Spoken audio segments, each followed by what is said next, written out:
and developments in transfer pricing. Now, I welcome to Deepak Ladda, Chairman of the Hyderabad branch, Bhavesh Dedia, and Jigar and Sharan Kumar Upalapati for this program, and welcome all the participants also.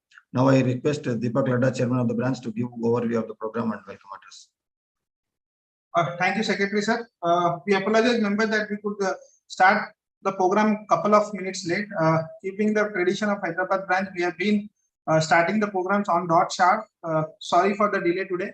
At the outside, let me welcome our speakers of the day, CA Bhavesh Dedia sir and CA Jigarji sir, for kindly accepting the invitation of Hyderabad branch and agreeing to consent on such an important topic. As we all know, transfer pricing is always a subject of continuous differences between the members and the department. Thank you, sir.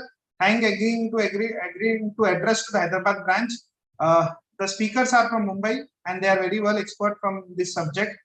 Members, it is a very good opportunity. The speakers are very well equipped with the knowledge in the subject. At the end of the session, you can ask the questions. We request you to type your questions in question answer part. Hyderabad branch wishes to continue the best programs for the benefit of the members. We request for your active participation. The topic, as we all know, today is the recent and developing the transfer pricing. Sir will also cover the recent developments in terms of judgments as well, and will take up us to the requisite updates which we require for the persons who are practicing the subject. With this and without wasting much of the time, I hand over the session back to Secretary of the branch. Thank you. Thank you, Chairman sir. Before we start the session, I would like to introduce the today's speaker myself. First, I will introduce Bhavesh Dedia sir. Bhavesh Dedia sir is partner in BSR and Company, Chartered Accountants. His specialization, Global Transfer Pricing Services. He is Bachelor of Commerce from Mumbai University and a fellow member of the Institute of Chartered Accountants of India. He has been involved in assisting multinational clients in reviewing documentation necessary under the income tax laws and on assignments involving verification and certification of compliance with various procedural and filing formalities. He advised clients on framing transfer pricing policies, business models, intra-group arrangements, and global transfer pricing documentation for large corporates. He has handled several landmark and high-stake transfer pricing litigation matters for MNC clients. He has effectively managed complex APA assignments. He has presented in various events in organized by renewed professional forums. He also contributes articles on regular basis to various international publications. He has served clients across various industries, including pharma, chemicals, banking, IT, ITS, FMCG, etc. With this brief introduction, I put forward Bhavesh Dedia sir at today's session. Then we have another speaker, Jigar Nagda sir. He is a manager, BSR and Company, Chartered Accountants. His specialization is also Global Transfer Pricing Services. He is a Bachelor of Commerce from University of Mumbai, and he is Bachelor's of Law also, University of Mumbai, and he is a Chartered Accountant, fellow Chartered Accountant. He has over 10 years of post-qualification professional experience in transfer pricing matters. He has worked on diverse assignments, including transfer pricing, planning, business restructuring, and modeling, having tax and regulatory implications in India and overseas. He is also popular in advising large corporates in framing transfer pricing policies, intra-group arrangements, and global transfer pricing documentation. So with this small brief introduction, I request the speakers to take over the session. Thank you, sir.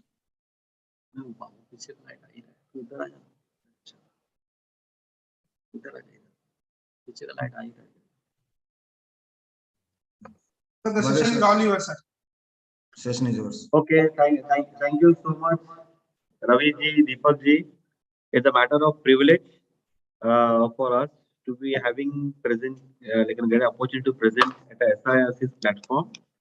I've heard so many good things about you and really appreciate the effort that's been put up by you in outreaching to the participant from outside the jurisdiction to see that we are able to bring a very good experience to the participants, and really great work that's been done by SIRC.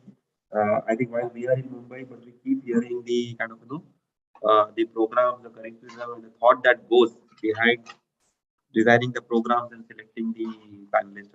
So I think really kudos to you and your team for thinking through about this topic and having organized today's session. Yeah. Okay. On that note, friends, while I think Jigar and I today, our endeavor here is we are going to present to you. Uh, I think conceptually, we all can read the books and gain the knowledge. Today, our endeavor here is between both of us. We have, each one of both of us, we have spent. Uh, I've spent now about more than 15 years. Jigar has spent about 10 years. Our endeavor here will be to present to you whatever practical experience that we have gathered, share with you the insights, the experience that we have gathered over here. And transfer pricing is very practical, it's very logical, and even somebody who starts practicing a year and somebody who starts practicing in a what like 2 decades, both are at same page in terms of if you have a logical bend of mind and if you're able to connect the dots well, I think you can also do as much as good as a person with an experience. There are certain things do come with experience, but in terms of this subject is such which does not require a very high amount of reading in terms of interpretation of case laws or treaties and everything. It's a very logical subject and a very interesting. I think there is never a dull day. There's always each situation is very different, even though there are companies in the same sector, companies in the same product, but their facts are so different that each of their it's not one size fit all, and everything you have to look at from a different lens perspective. Now, my one request, my experience generally this virtual forum, while this is a boom, but also it can be a bane. And keep away your distractions. Next 60, like about 2 hours or so, we commit that we want to share all the experience that we have gathered, and we'll make it as practical as possible for you to implement. And even if either you are in a practice or you are in an industry, this I can assure you at the end of the session, there will be tangible takeaway. But I need one commitment from all of you that please pay attention. And nobody likes a monologue, neither do we. So while we are constrained with a virtual forum, but please make use of this Q&A, and we will try to answer as much as we can and share the insight. So on that note, let me just begin the session with a small incident which I remember. And this is an incident about a small girl who went to his father on a Sunday afternoon and kind of told his father that, "Come on, father, now it's my time. Let's play with me." The father wanted to enjoy the cup of coffee and read the newspaper, but he was constantly being disturbed by this girl daughter, and he said, "Let me kind of to put her away." He thought about a task for her. He tore about there's a magazine which was lying next to him. He tore a page out of it. He tore multiple pieces of that page and told the daughter, "Okay, you go back and put this all pieces into a proper page. And once you do that, then I promise you that I will come and play with you." And the daughter left and she went to the next room. And he then was he felt, okay, now at least next 45 minutes she's not going to come back.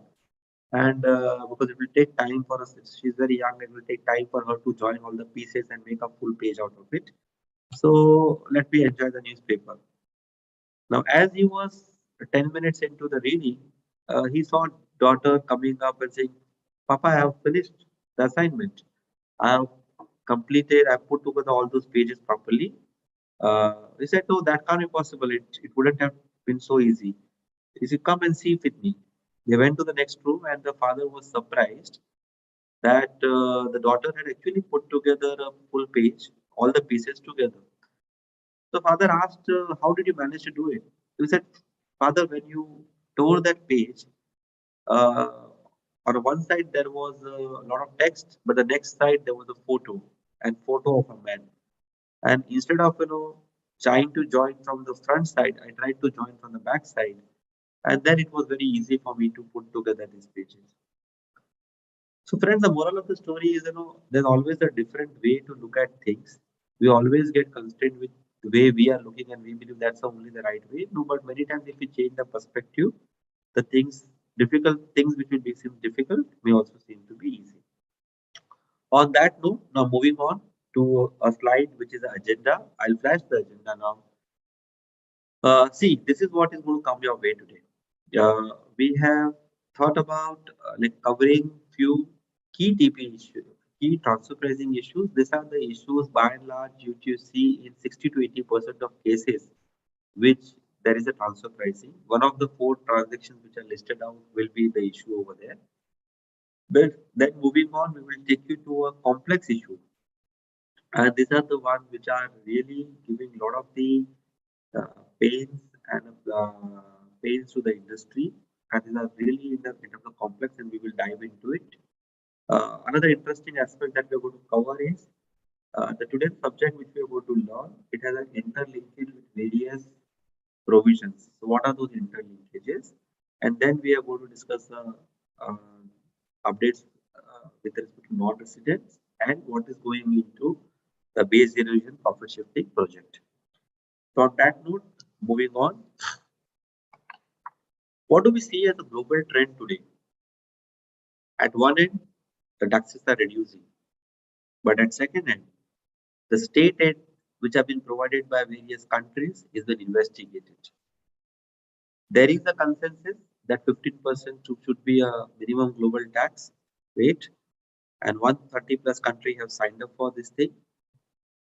Tax authorities are intending to collaborate better and ensure that there are no tax leakages. However, the lines between direct tax and indirect tax is getting blurred. Equalization levy, we call it a direct tax, but the mode of it is getting applied mechanism is what we see in indirect tax. There is a formula-based approach which has been proposed.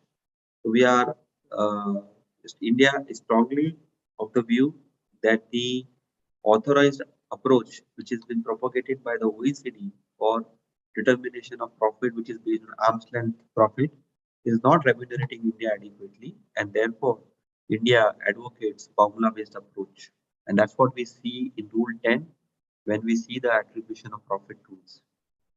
There are steep penalties, complex compliances.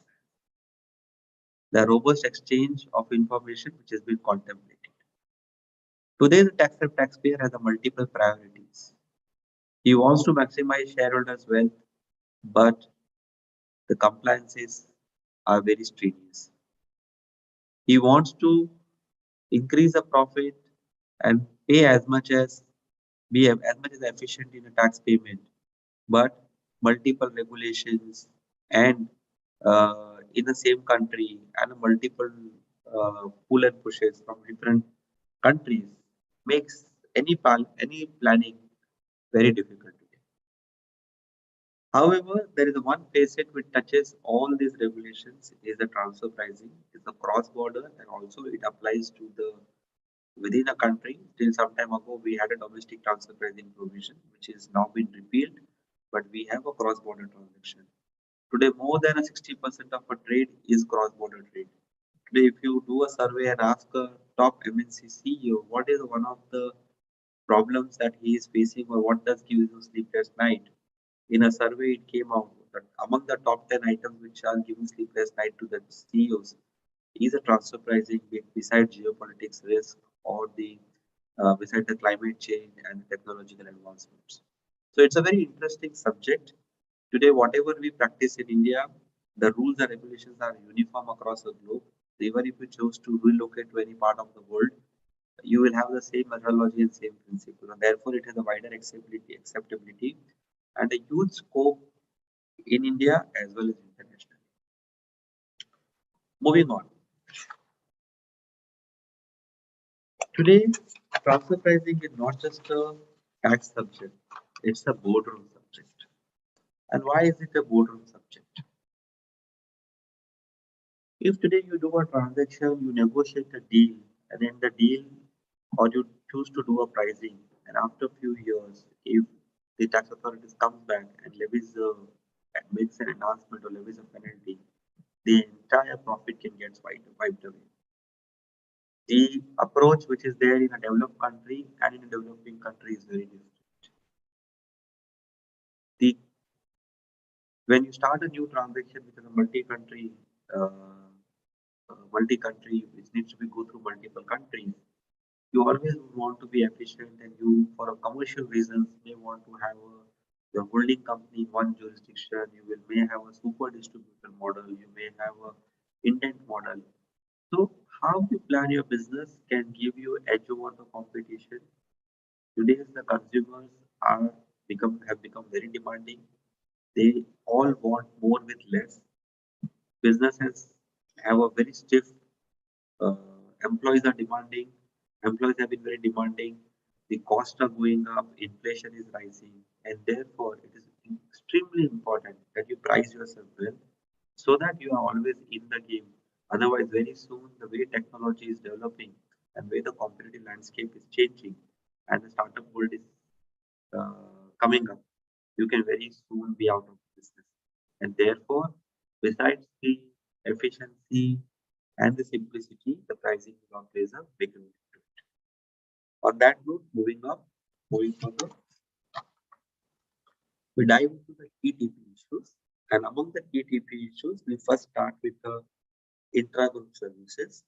I think for few these slides, the way we'll follow is Jigar. Now I think I'll request Jigar to maybe um, take over the slides, and I will supplement. Thank you very much. Yeah, hello, good evening, everyone. And it's a pleasure to be here and to discuss the key transfer pricing issues and overall the recent developments. And just to start with, now, I had mentioned about the transfer pricing is all about each country would want the maximum share, basically. So basically the intention is to have an adequate tax base. So countries, there's an echo. Hello. Yeah. My voice is audible, right? To everyone. Can anyone just respond?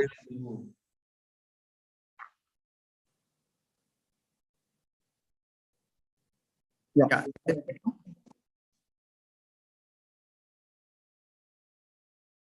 Audible, but Jigar, why don't you come?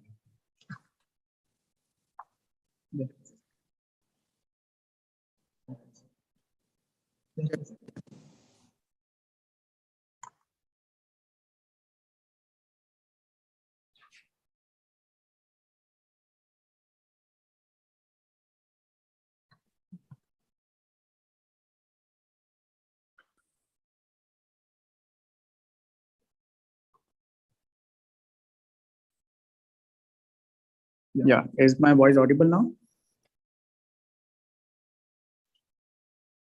Yes, sir. Yes, sir. Perfect. Go ahead. Yeah. So basically, the transfer pricing is all about to have an adequate tax base for the country, where each country, the tax authorities will try to maximize their tax base. So the same analogy are being adopted by the Indian tax authorities that very well know. So the first target for any tax authorities is the management fee transaction, which majority of you would have seen during all your banks or any of your where you have an international transaction. Now, but before we start, what exactly is this management cross charge and why does it really happen? So the payment of management fee is a very important element in the business function for a multinational company where centrally coordinated, it have a centrally coordinated for the service which is required by the MNC group, which is required to maintain a global standard of confidentiality and eventually they have to reduce the whole cost. Now here, in this example, what I've tried to capture is here, there is an XYZ Germany entity who is a parent providing inter-group services. Certain kind of, this is just an illustrative format where business strategy, accounting, HR, IT, these are very classic services that we normally see. And for which the parent charges a management fee with a markup. They recover it with a markup. Now with this, normally the video view this payment management fee payment with a suspicion. Routinely they inquire that the management service receipt of services or a rendition of services was being there or not, whether your Indian entity have actually received the service. Additionally, have they benefited out of the services or not? To have that, there is a term called benefit test. So they are normally requiring SSC to justify a benefit test. Third, normally they ask for if there would have been independent entity would avail the service or not, or have you availed the services from a third party or not. So these are very picky. In addition, they normally inquire about cost allocation, how the group is allocating a cost within the all the multinational entities to all the subsidiaries, whether you have duplicative services or not. The majority of the things that the tax authority probe in is this a shareholder activity, and they merely disallow the entire transaction, stating that the arm's length price of the transaction is nil. So now what is the issue?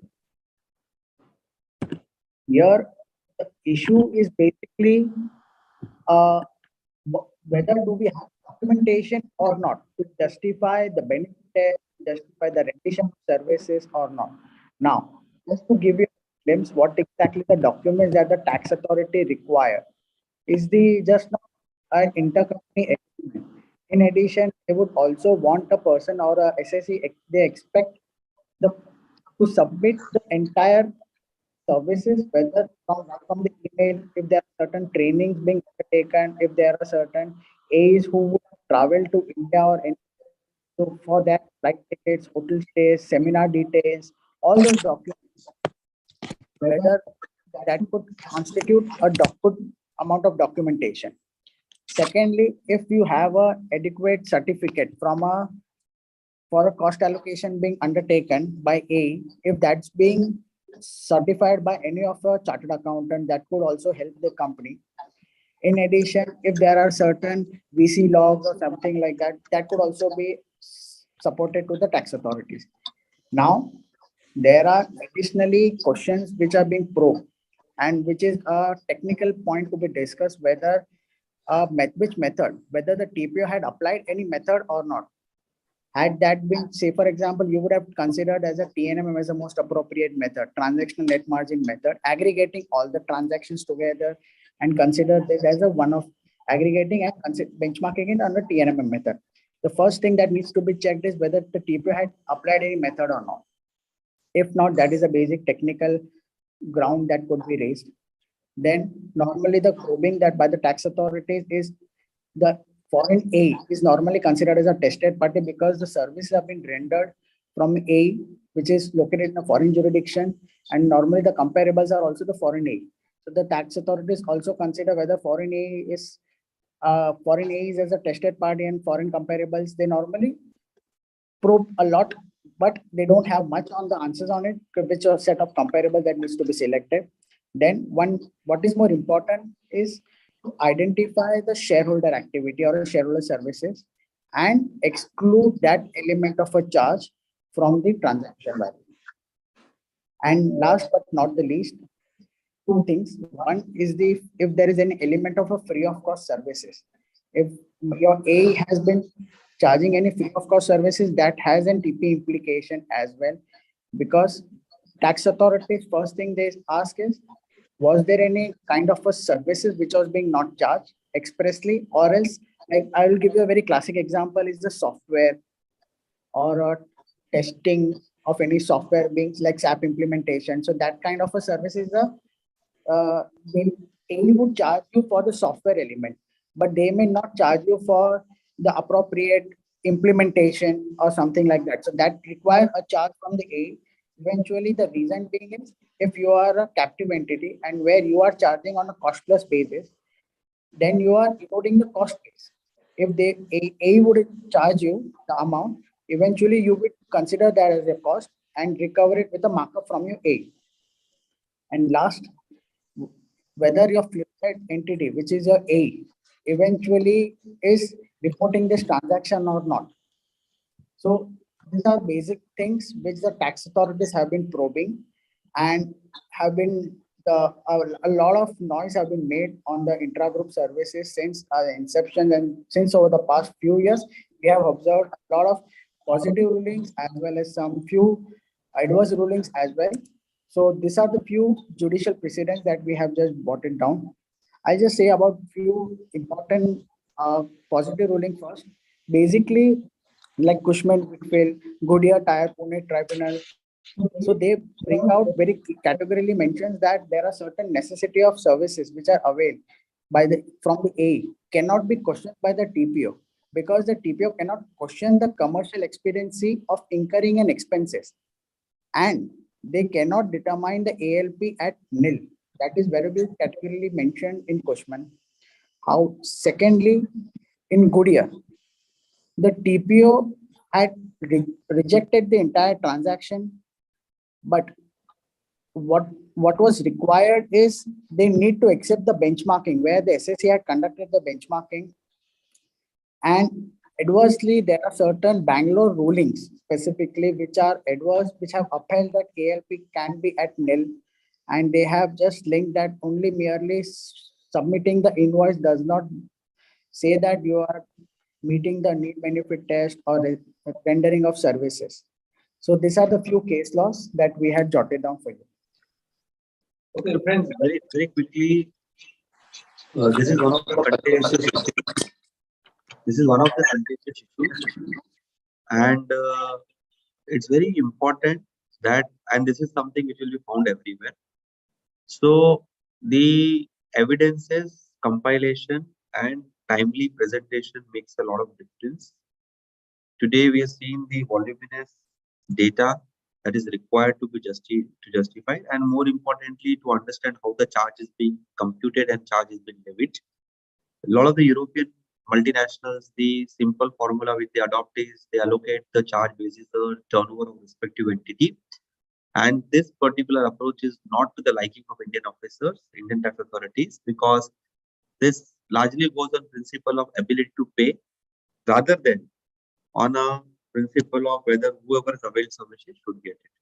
So this is a very intense transaction, and which requires a detailed and thought through planning as well as the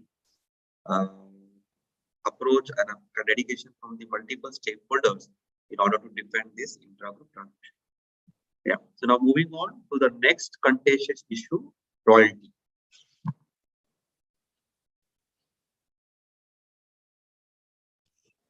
Yeah. So the next topic that we have is the royalty transaction. Now, in this example, we have a ABC. Just a second, I'll just move to the next slide. Yeah. Slide. So there is a ABC group which have a parent in UK and a subsidiary in India. The group is basically into the business of selling cars, and the parent entity sells the goods, supplies the goods to India, in a CKD and SKD form. CKD is complete knockdown and semi knockdown condition. And in India, they assemble the car and they sell it locally, and for which India pays a royalty to its parent. Now, this is a very classic example of a royalty payment where India receives the know-how, technology for assembling and manufacturing a car in India. Now, generally, the TPO inquire that the transactions and make a specific observation in these transactions. Now, where a very classic way, they say that the company have been operating in India since so many years. Now, they have already made their own name and a goodwill. Why is it required to pay a goodwill then?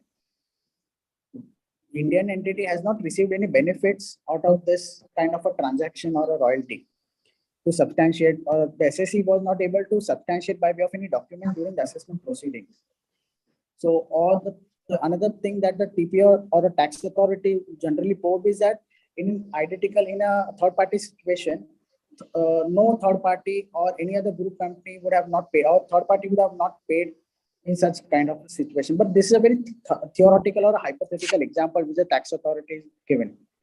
And now this may not be so relevant, but where a permission has been granted by RBI or any FEMA under the FEMA regulations, the tax authority generally the SSE also gets that there is a permission being granted by the tax authority, like RBI or being FEMA under the FEMA regulation. So tax authorities straight away decline those things. And because the RBI regulation is different and transfer pricing regulation is quite different. One more challenge that we have observed during the assessment proceeding is the benchmarking. How do we get the comparables? How do we benchmark these transactions? And what is more important to understand here is the tax authorities also say that this is the obligation of the A. As a shareholder, it was obligated to give this kind of a royalty or a know-how.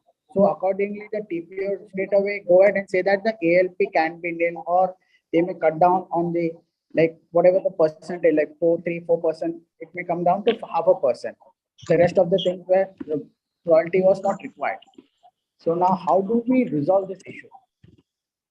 What are the things that needs to be considered during the assessment or during the ITAT or any of the assessment proceeding or as an advisory? There are certain documents that a company is required to maintain. What kind of a document that you could be a suggestion? It could be a training material. It could be some kind of a leadership, R&D brainstorming, because while developing an intangible or a know-how, the group would have done some brainstorming, R&D activity, or a leadership would have come up with some ideas. So that ideation documentation needs to be given. If there are any certain elements of a blueprints within the group, like some technology, how to manufacture or design a product. So that kind of a blueprint or something like can be given to the tax authority, that is absolutely subject to the confidentiality of the group. Or if there are certain ADs who fly down to India for providing certain services, that would also be justified or could be shown to the tax authority. Yes, see, there are certain services for which A had specifically flown to give some training and all. Next is if there are certain new models or like this is an example of a car. Like right now, the entire world is into the electronic vehicles.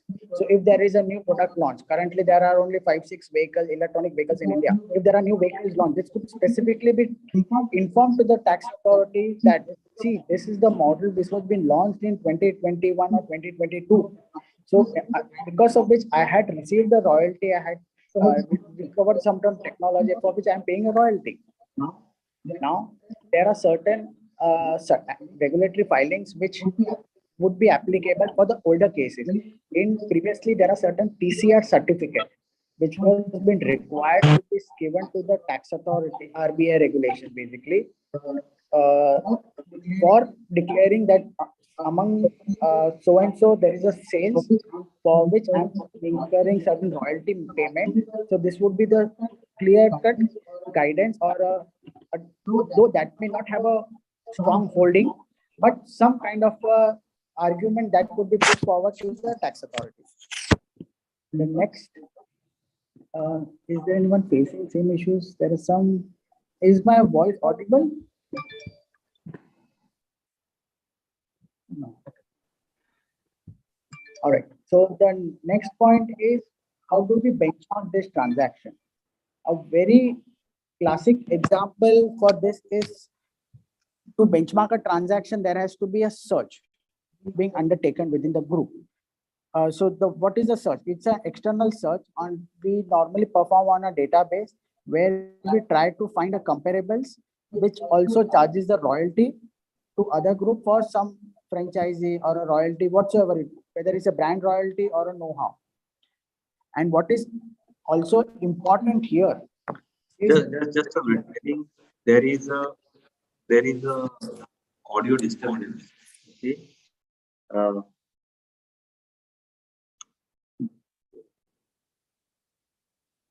on mute. To remove that, remove the mobile. My audio is coming. Come and closer. Remove the cancel the mobile. Now you have mine is mute. You are mute and just speak loudly. Yeah. Is my voice audible? So friends, just tell us that At least now, I think that issue should go away. Hope you're able to hear us properly now. Your Is voice is audible? audible, Bhavik. Is it audible? Actually, Jigar ji Yes. का थोड़ा voice का We problem can. है. So moving next is what are the documents that are being so what are the benchmarking? How is the benchmarking that can be submitted to the tax authority? Basically, whether जिगर जी, आपकी voice नहीं आ रही है. Deepak, we can't hear you. जिगर जी. जिगर जी. What happened? We can't. मेरा बंद है, तेरा बंद है. Okay. Hello, Deepak ji. Yes, sir. Were you not able to hear us? Your voice is clear, Bhavik ji. Jigar ji voice is not very audible. Okay. Now give us something. yeah, can you hear me now? Deepak ji, can you hear me? I'm speaking to Bhavik speaker.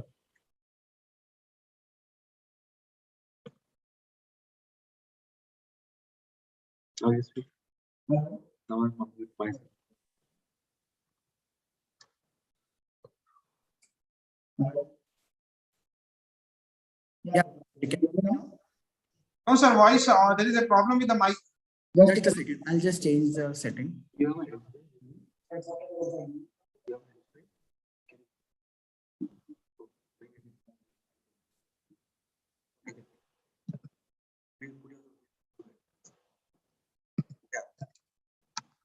So I think the point is about royalty. So it's something which is very, it is designed in a real business world. A lot of R&D happens, and therefore the M&E need to cross charge it. But the debate happens is on how many years will you continue to pay royalty.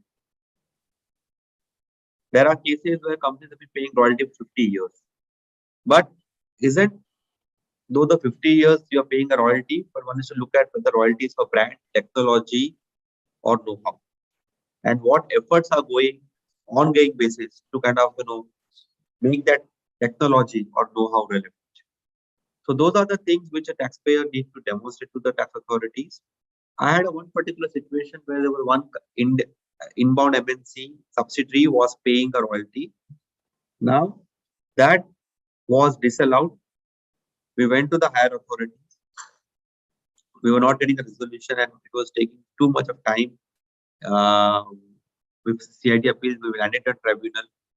One of the strong points that we put up in front of the tribunal was that you see that the group is charging royalty to the subsidiary, as well as in some countries there are JV entities, and to JV also uniform royalty is being charged.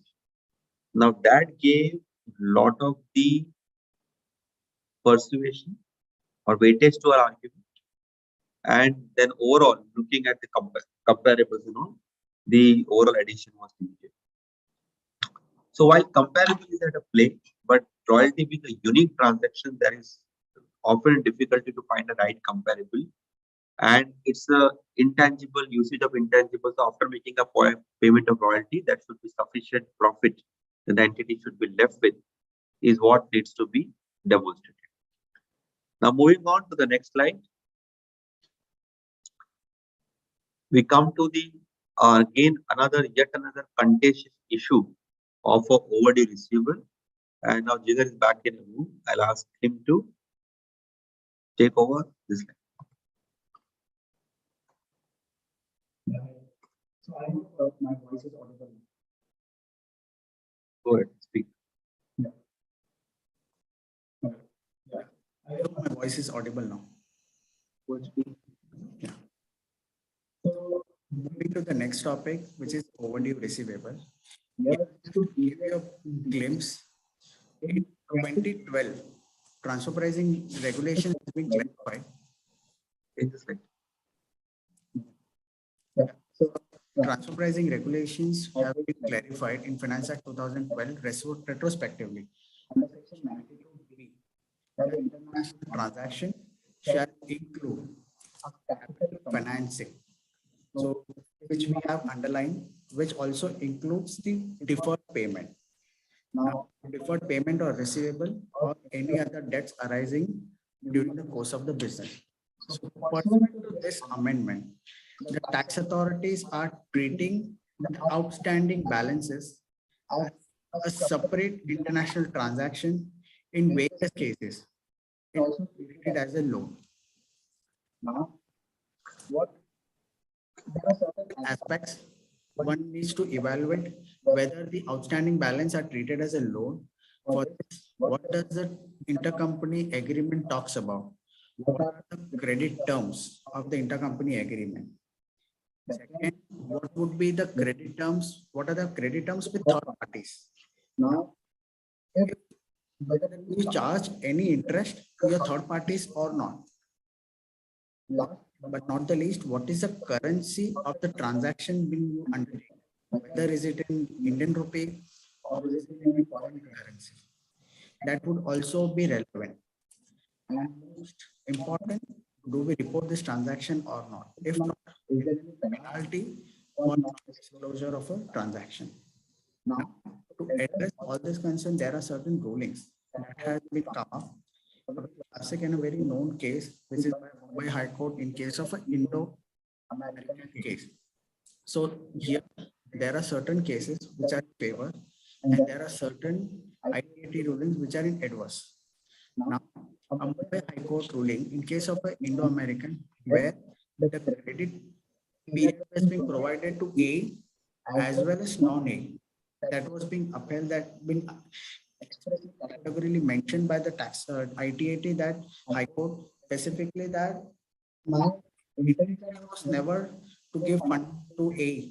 It was always that I'm following the same principle that I'm giving a credit period to A as well as to non-A.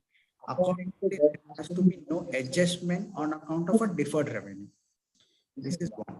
The second, Delhi High Court also pronounced a favorable ruling in case of Kusum Healthcare, where it was being upheld by High Court that working capital adjustment was being undertaken by SSE during the benchmarking analysis. So accordingly, it was being held that your interest on the overdue receivable is stands subsumed under the working capital adjustment. So there has to be no adjustment being warranted.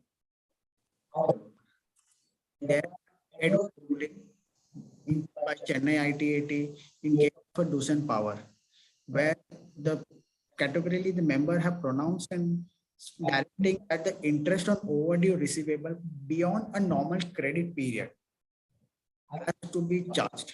That was being categorically mentioned. One last but not the least, a Hyderabad ITAT, which could be relevant to you because majority of the population is from Hyderabad, in ADMA India, which held that there are no methods being adopted by the TPO.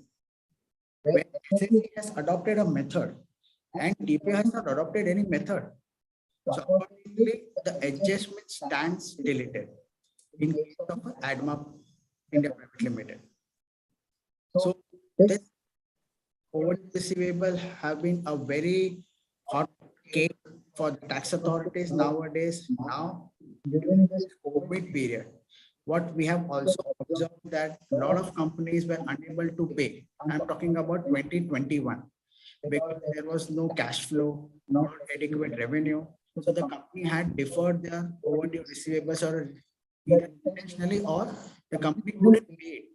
Now all those reasoning needs to be documented carefully, or if there is requirement for a justifiable reason to build up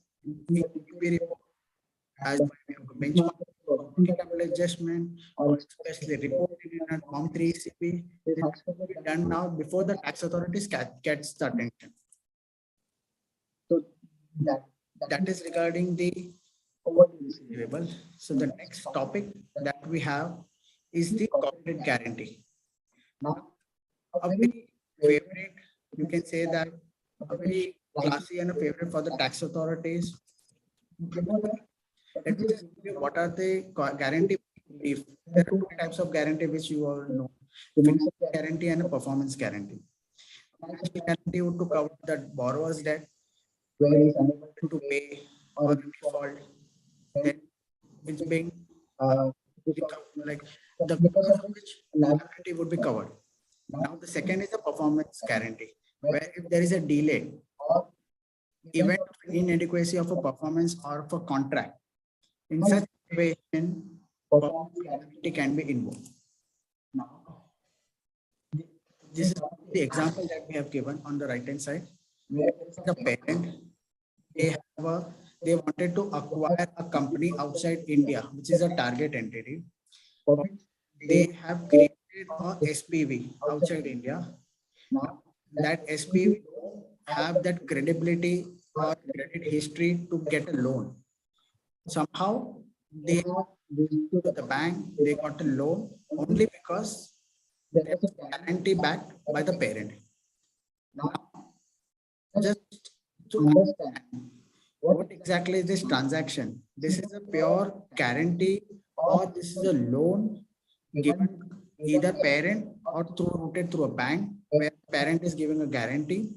Now, what is more important thing to understand here? I will link up this case law, this case study with the case law which is pertaining to the interest element.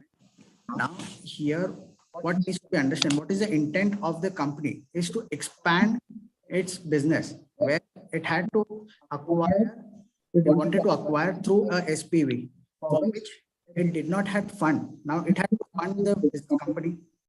Now for that, whether does this is it a international transaction or not? Because ultimately, as a shareholder, you are acting to acquire entity. See, one interpretation is that one could say that it is a pure shareholder activity. This does not constitute an international transaction. The interpretation from the tax authorities as well, which is a pure guarantee that you have given to if something happens, you will be held liable if SPV is unable to pay. What is more important is to benchmark this transaction. Now, altogether, benchmarking a transaction is a new, altogether different ball game where you have to identify what is the credit rating of the borrower entity. How do you benchmark these transactions in terms of what are the comparables? There are separate mechanisms that needs to be done. But here the issue is whether this is an international transaction or not. Now, there is a case law which is all about the Bennett Coleman, which had been out in 2021, where the parent company wanted to acquire a target entity for which it had an SPV, which was being funded with interest-free debt. So parent given an interest-free debt to the SPV to acquire a target entity. Over there, there was no third-party banks or a guarantee. But it is the straight way like parent funding to the SPV with the interest-free loan and giving it to for acquiring a target. It was upheld that this is a parent function, a shareholding function. Accordingly, no interest could be computed.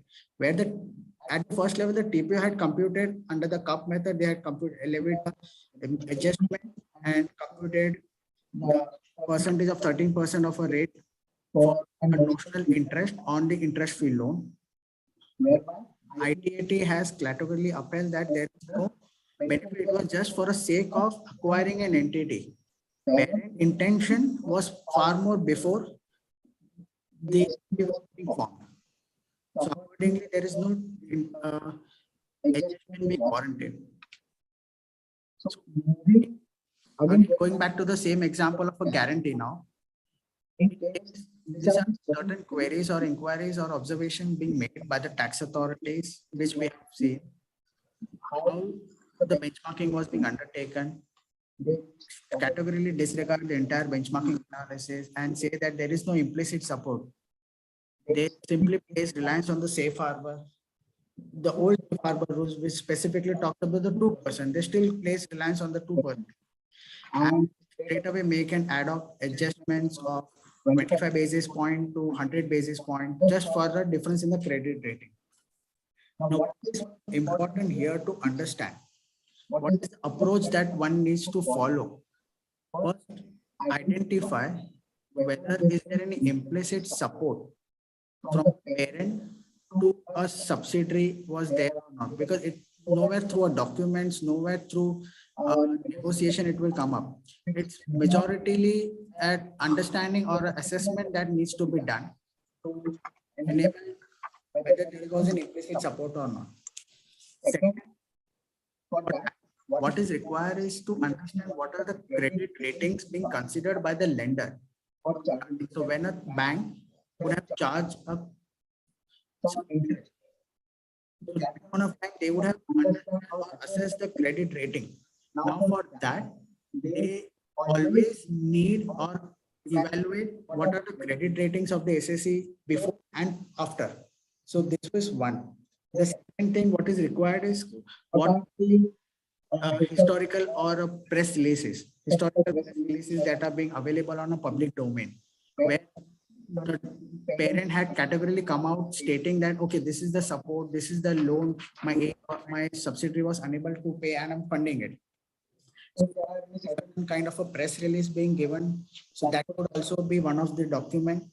The next thing is basically the certain internal policy or a treasury policy that could be given to the tax authorities.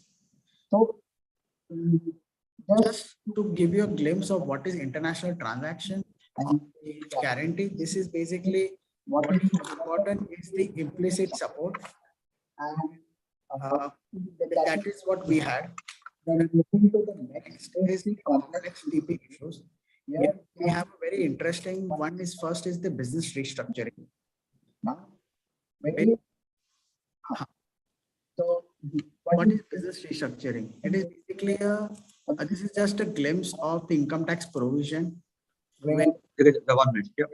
So look, you see business restructuring, you see there are often not audible. You remove yourself. Mute it. Yeah. So business restructuring, you see often in any organization, the business is never static. There is changes into the activity. Some businesses are carved out, some businesses are taken in, and it's a very complex definition. And today, if you look at where the Indian income tax defines business restructuring is any reorganization which has a bearing on a profit in the profit income in a current year or in a future. The way Institute has tried to distill this definition does not shed much of the light. There's enough literature available in the OECD, but that too also creates a lot of the confusion. Now let us look at a few examples of the business restructuring.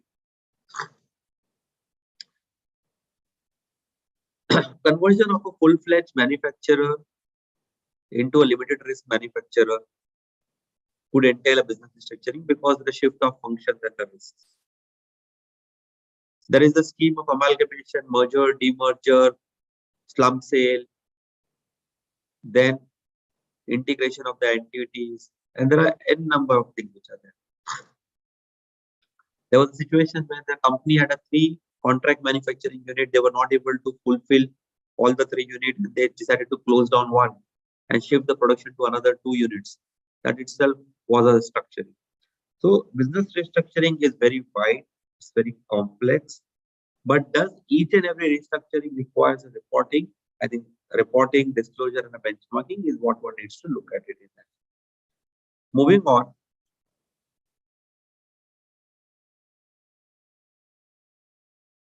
There was a situation, there was a group which had a captive unit in India. It outsourced one of the functions of a software development to another third party. And with that, with the people which were working with the group also went into that third party. Now the group had a subsidiary in India, and the implication of the deal which they did is that there was a bunch of people who were supposed to move to the third party, and the third party then took a contract with the group to service the group for that element of software. So here is the shift of people, shift of the activity to a third party as per the global arrangement. This very well left onto the entity itself. The Indian entity would not have transferred it, but it was a group's implication and which required it to give up a profit potential by transferring the people. So in a real life situation, there are multiple situations comes up in that way, where you are supposed to okay, how to benchmark the business restructuring. So I'll give so one example, especially talking about this captive unit was when this captive unit, suppose it was operating on a cost plus 15% as a pricing policy, and let's, for example, 100 units have been supplied, 100 units are supplied, 100 employees have gone to the third party. The way we did it, we first of all qualified it to a business restructuring. Then we deployed the DCF method to work out what is the loss of profit which will be suffered by the Indian entity because of shift of activity to third party. By doing the DCF method, you worked out what's the price of the business which is getting transferred. Also, this 100 employee which was supposed to be transferred from Indian entity to a third party, then the valuation of employee can be done. Suppose if you were to replace by deploying the replacement cost method, if you want to get a similar workforce in a market, what cost an entity would incur?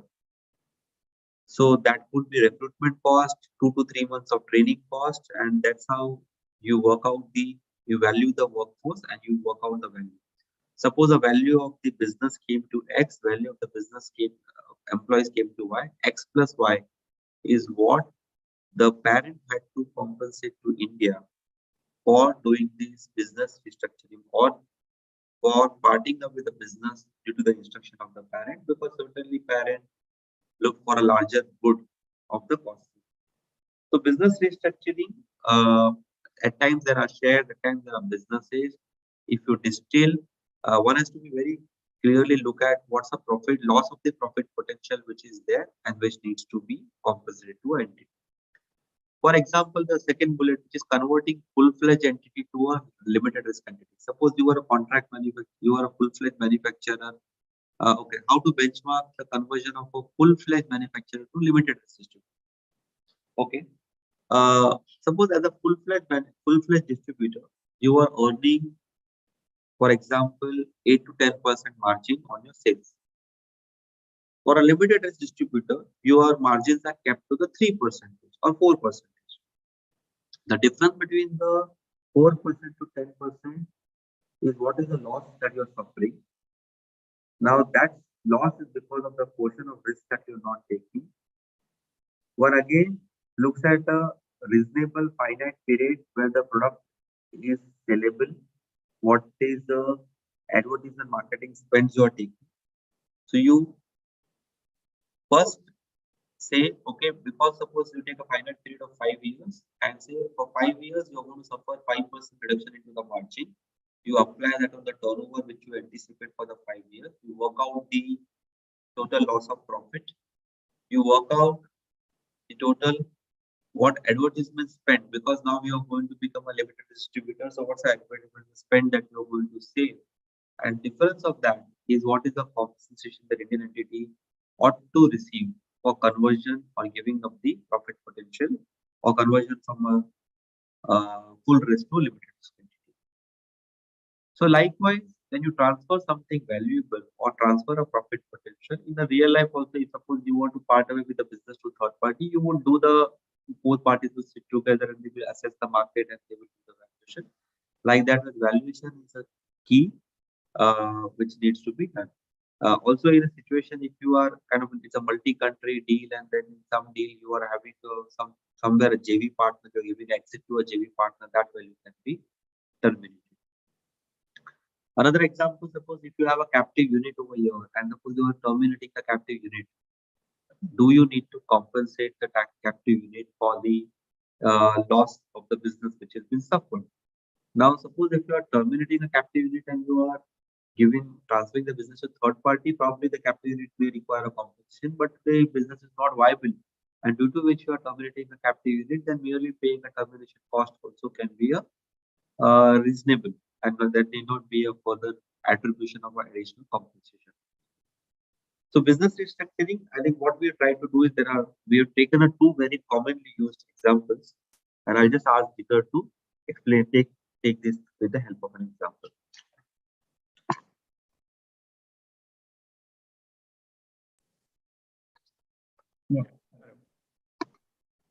So this is a case study of a conversion of a full-fledged manufacturer to a contract manufacturer, where we have a company A, which is an entrepreneur manufacturer, owns IP, and it have two subsidiaries, which is distribution company X and company Y, which is outside India.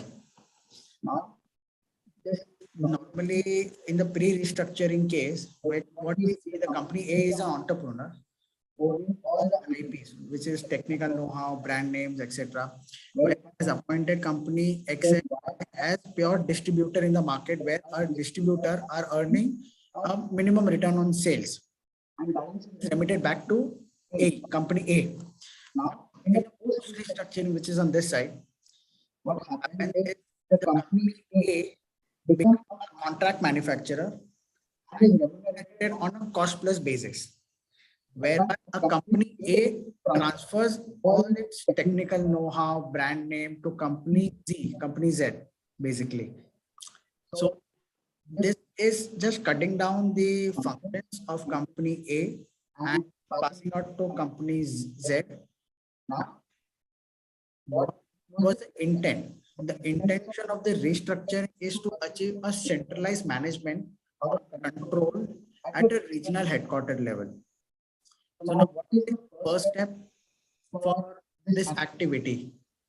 What, as a consultant or as a professional, what would you, the first step you will have to see what is FAR, functional analysis, function, asset and risk of the entity, company A. See, company X and Y have no changes, but company A is the one have a majority or dilution in the function. So what was the functions before and after the restructuring? What is the risk being allocated to company A and passed on to company Z, who is the entrepreneur and who owns all the IP? What are the business reason? See, merely shifting of profit from company A to outside India, that would one need to assess what exactly the intent. Was it a shifting of profit? Was there of just for having a centralized function where from a quality perspective, all the IPs are being maintained one level, like many of the pharma companies have the IPs in Switzerland, because in Switzerland, there are a lot of R&D centers in Switzerland where it becomes easy for the group to evaluate. Now, what is important here was the compensation required when there was a transfer. So I'll just go back to the earlier slide now. So here, these are three aspects where one need to evaluate whether it's just reallocating the profit, where you reduce one of the functions. Regarding the DEMPE, we will just explain you in the next slide as to what exactly the DEMPE function is. So the entire thing was for just transfer of a value where it had to transfer the inventory or the IP, which is asset.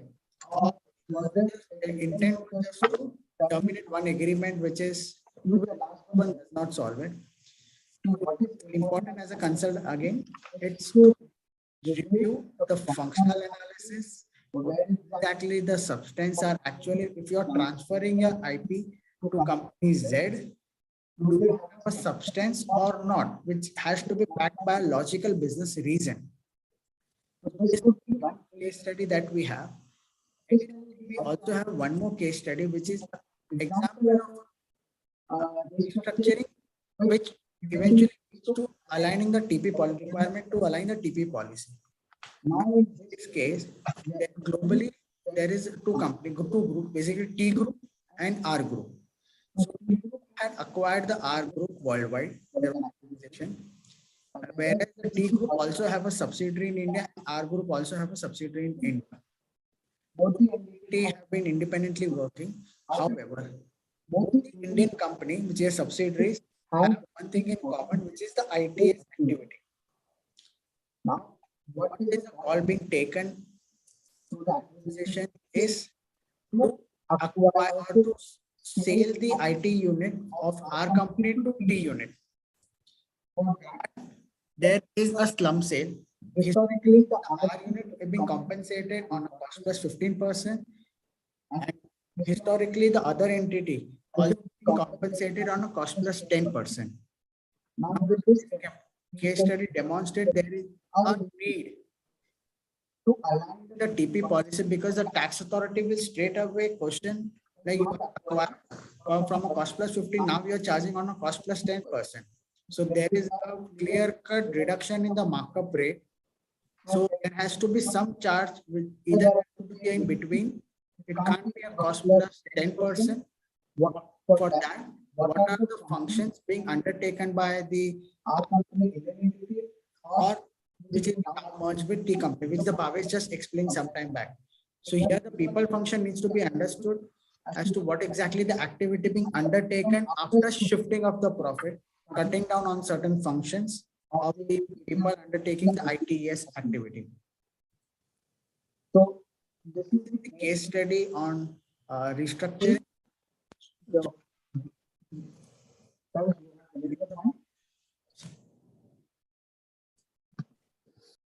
friends, I think point is, I think there can be 10 more case studies we can keep on discussing. But the critical element, as I mentioned, is to be kept in mind. If an entity is suffering the loss of profit, loss of revenue, because the decision was taken by the parent in some other location or jurisdiction, then for that loss of profit, there has to be a compensation that must be attributable to the entity. Business restructuring requires a specific disclosure in a Form 3C EB, and non-disclosure of that entails a very stringent penalty of 2% of transaction. So whenever your client or your company where you work with is undertaking a business restructuring, ask a question to yourself: does it require a shift or a change movement of a function or a risk which is cross-border? And if the answer to that yes is yes, then there has to be a reporting as well as the benchmark. Now, benchmarking one way could be the allocation of the weightage which an Indian asset has to the global asset. If there's a global deal, then that could be the one way one can look at benchmarking. If that is not the case, then you can look at any other third-party transaction which happen in public domain, work out a PE multiple of that and work out a PE multiple of India, and that's how one needs to look at. There are I think once you sit down with the facts, the answer will come through. But first and foremost important point for us to be noted is to recognize where is the business restructuring, and after recognizing, then to disclose it properly. On that note, now moving on, in interest of time, moving on to the intangibles. If you have any further questions, please feel free to put in the chat box. Moving on to the next topic, which is of intangible. And in intangible, if you see, there are various categories of intangible. And Income Tax Act in 2012 has defined, made it, I think, a very explicit list of intangibles are there. The transfer pricing is there in India for a little over now 2 decades, but the kind of complex issue which our tax authorities have been able to unearth and levy is something which is today even in the developed countries and not been seen. And one of the examples is the marketing intangible, where today the spend on which Indian entity as a which is in a distribution activity is you making a huge spend on advertisement, marketing, and promotion as compared to the competitors or the industry players. Then that excess spend which is been done by the Indian entity is attributed as marketing intangible, and it's been alleged as Indian entity is doing a brand building services. So those are the kind of complex issues which which is kind of has been there very prevalent into India. And then human resources regarded to one of the intangibles, goodwill, and we saw all the controversy on denial of depreciation of goodwill which happened in the last budget. patents, know-how, trademarks, so all these kind of intangibles. Now moving on, when you're talking about an intangible, the critical element which is there is the DEMPI. DEMPI stands for the acronym which I mentioned over there. So who develops, who enhances, who maintains, who protects, who exploits. And in a typical uh, scenario where you see uh, rarely in a situation, all these activities will be done in a one country. These activities are spread across the geographies.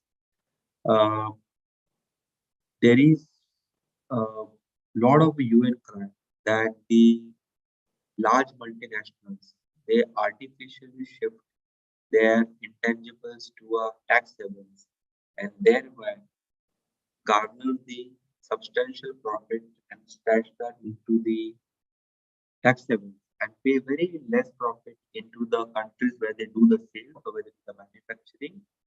And that is what has resulted into the transfer pricing being more prolifically expanding to the all geographies. And now there are things which transfer pricing also is not able to capture properly because of the different understanding in different countries, and therefore the base erosion and profit shifting rules have been brought in.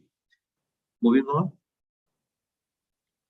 again a practical example over here, and very simplicity example is that there's a group which is the software development.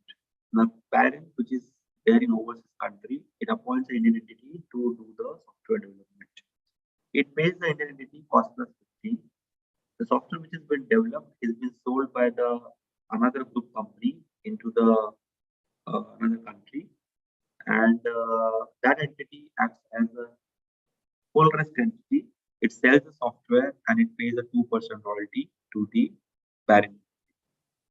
So in this example, Indian entity is a low risk software service provider. Parent entity holds the intangible, does the funding, and the another group company does the sales function and bears the market risk. Now, let's look at how this is a pre-web scenario where one would have focused on is benchmarking cost plus 15 arm's length in the hands of the S Limited, as well as the royalty which is being paid by the A to the parent 2% is at arm's length. But however, in a post-web scenario, things will change. What will change? So it would be looked upon whether the parent had an ability to monitor and guide and track this development which is being done by S Limited. If the parent does not have the requisite people with a skill set who are do day-to-day performance of the activity, then development, enhancement, and maintenance will be the function that will be attributable to the subsidiary in India. Parent at best is doing a protection and exploitation is done by the E. So pre-web era, if suppose there was in a business there was a profit of 30% and parent subsidiary was left with a cost plus 15% and AE was left with a, let's say overall the parent was able to keep 8 to 10% profit by after attributing to the subsidiary in India and to the overseas entity. In a post-web era, whatever the parent is retaining, that would be only and only which is attributable to the maintenance for the protection of the IP. For rest profit will need to get reallocated, and large portion of that to an Indian entity as well as to a entity which is doing a sales in overseas country. Now in real life, this doesn't happen. That Indian entity is itself doing the conceptualization, ideation, as well as the development of any software. And often the instructions do flow from the parent. But what we have seen in real life is the instructions are not captured in a proper way. Tomorrow, if you're supposed to demonstrate that, that demonstration doesn't happen properly. There is no adequate document to show that how the regular feedbacks were taken, how the ideas were conceptualized, who originated idea, who gave this thing. And therefore, going forward basis, whenever you have a subsidiary or a client which is dealing with a captive entity, You have to also, besides focusing on the markup and the cost basis issue, also see how the communication is flowing between the parent and the software and the subsidiary entity over here to demonstrate the subsidiary is only doing an execution or do as directed and the critical decisions are being taken by the parent. This is what is going to happen and this is what is going to be new norm of the team. Moving on to another complex transaction of a deemed international transaction, and I will invite Jigar just to take this up. Yes, thank you very much. So a deemed international transaction. So this was okay. So the deemed international transaction was brought in through an amendment in Finance Act 2014, which was brought prospectively from April 2015. Here, the intent was to cover the transaction with third parties, whether it's a resident third party or non-resident third party. But what is a prerequisite which is critical for triggering a deeming fiction? Two things. First, there has to be a prior agreement between entities. We'll explain as to what kind of a prior agreement does that mean. The second is the terms of the transactions, which are determined in substance between the A, which is a group entity, and a third party. So in this example, if you see, there is a ABC Limited in US, which is a parent of ABC India, which eventually enters into a global agreement with XYZ US. Now, pursuant to this agreement with third party between the parent and the third party XYZ US, if ABC India enters into a direct transaction with XYZ US, where a billing is done with XYZ. So someone would say that, okay, the transaction between India and XYZ, which is a third party, this is purely a third party where no TP, there is no A relationship. But what is prerequisite of 92B2 is there has to be a prior agreement between your A and a third party. Second, the terms of that agreement are being decided by your A. So this would fall under a deemed international transaction. And a separate disclosure is required in the 3CB. Now, on the right hand side, there are certain illustrative cases which we have jotted down, like a very centralized procurement activity for purchasing of material and a sale of goods being undertaken within, which would also constitute as a deemed international transaction. There are certain services which also will be decided at a central level. A very classic example of purchasing of goods is a laptop, where decides on the purchasing, procuring of the laptop or the goods, and in entity they locally buy it from HP or what's the IBM, and then that's a very classic example. Where one more very simple example to understand is the logistic services. Say for example, your ultimate parent enters into a transaction with DHL, a hypothetical example, and pursuant there is a rate or a rate card being agreed between the group, pursuant to which Indian entity and DHL India enters into the transaction with the agreed rate card. That would also constitute as a deemed international transaction, a transaction between your SSC and DHL India, because there was a global agreement and a pre-decided terms. So this is broad 92B2.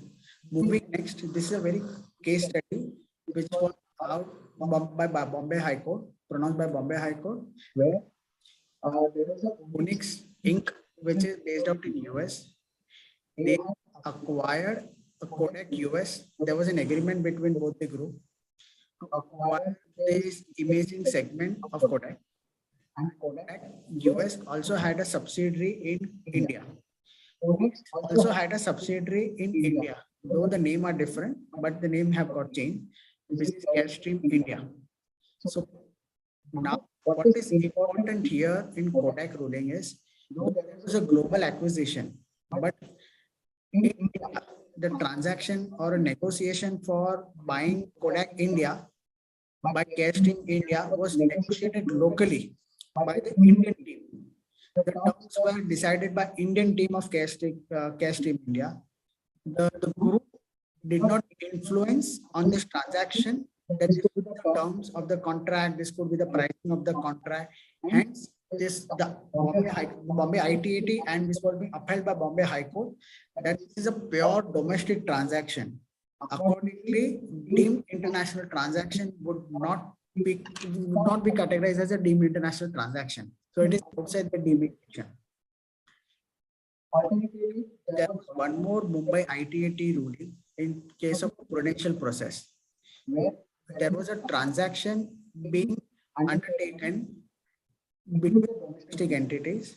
Here, the transaction was being there to honor the global agreement. All the terms and conditions were being agreed at a globally. Without the global agreement, the two entities could not enter into a transaction, or that transaction could have never been undertaken. So this is a pure classic example of a deemed international transaction in case of prudent process management. So this is deemed. The next interesting topic that we have is linkages of a transfer pricing with other various regulations. So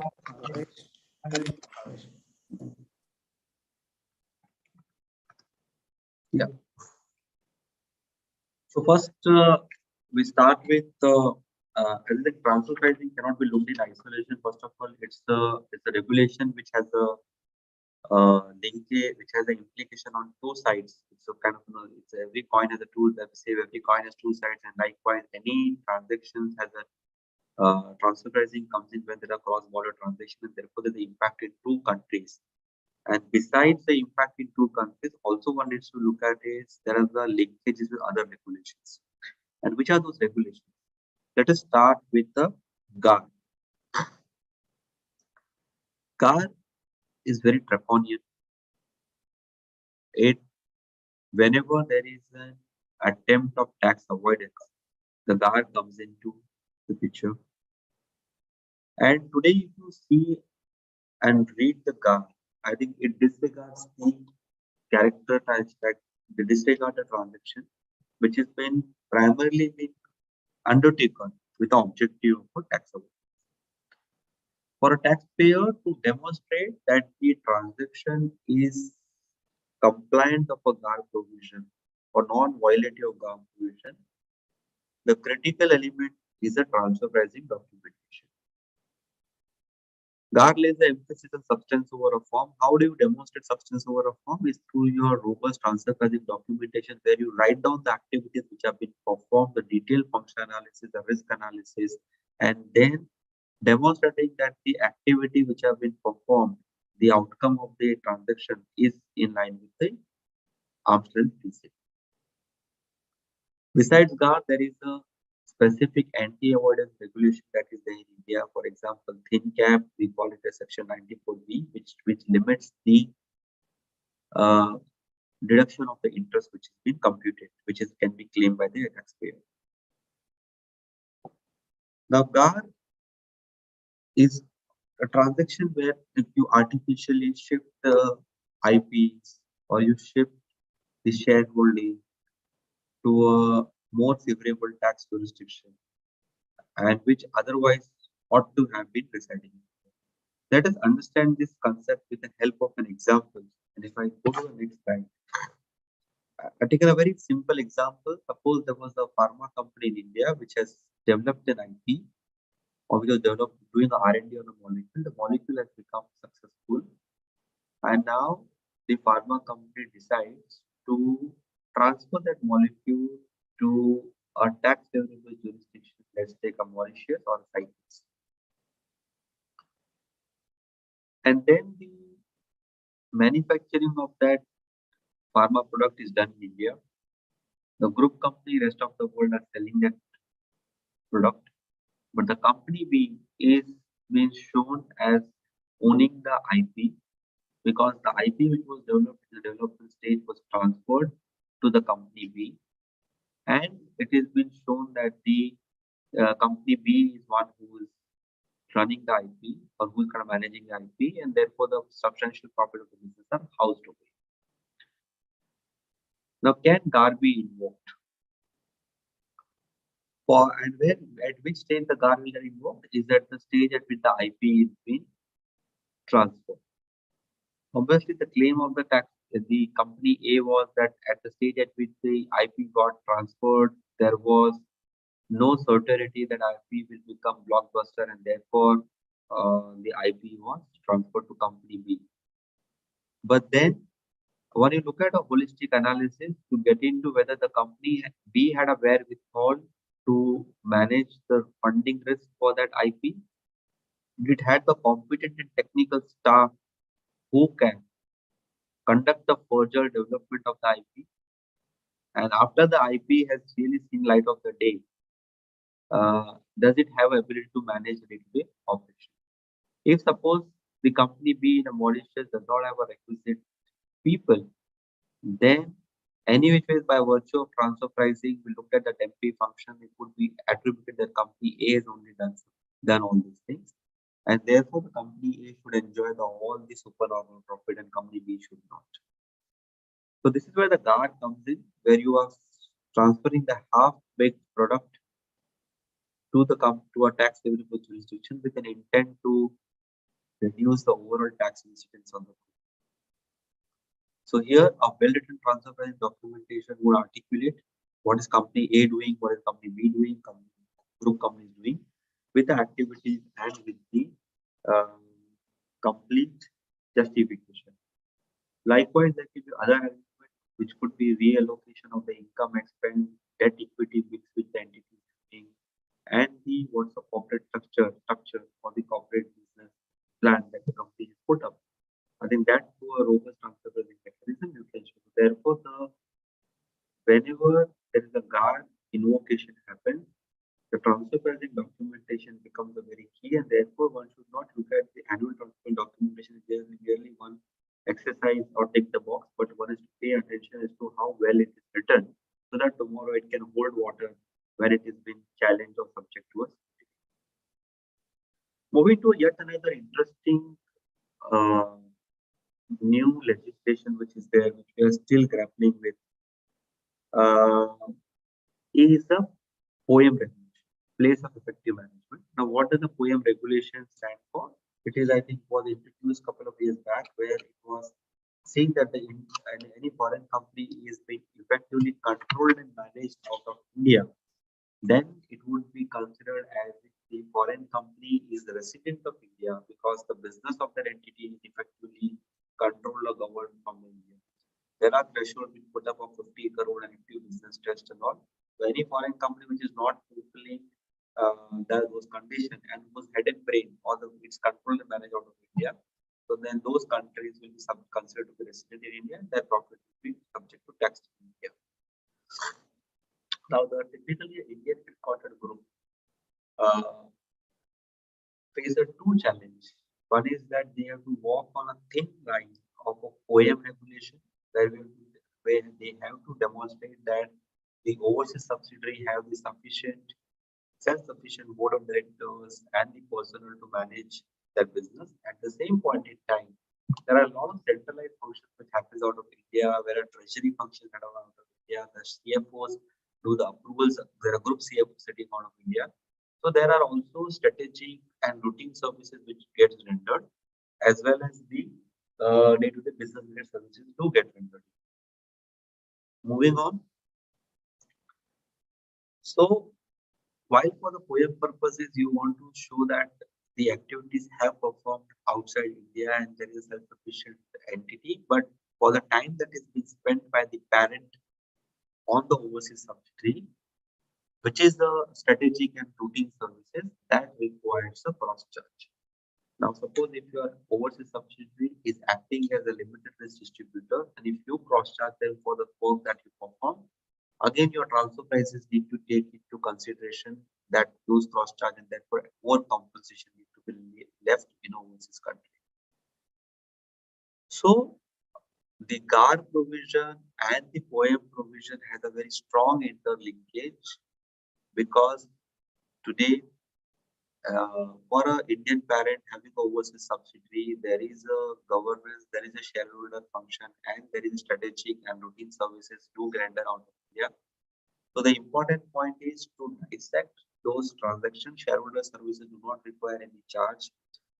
The strategic services require a charge which is linked to the percentage of sales or a supernormal profit, whereas routine services require a cost plus compensation. But in a real life, to identify those services and to then arrive at a proper transfer pricing policy is what a company which is headquartered in India needs to do. So, and very importantly, whenever you are cross charging, one has to be careful that the evidences which are there do not border on the OM regulation, which can expose the foreign subsidiary into India.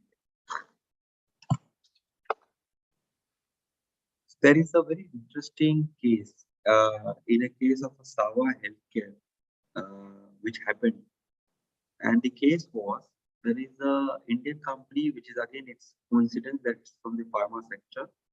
There was an Indian company which used to supply medicines in overseas countries. The transfer pricing officer looked at the transaction and it was shown that the company is engaged into export of a pharma products. And there are group companies in Mauritius and UAE who are controlling and managing the business. The transfer pricing officer went into detail and he then looked up that procurement function, the customer relationship function, all are performed by the Indian entity.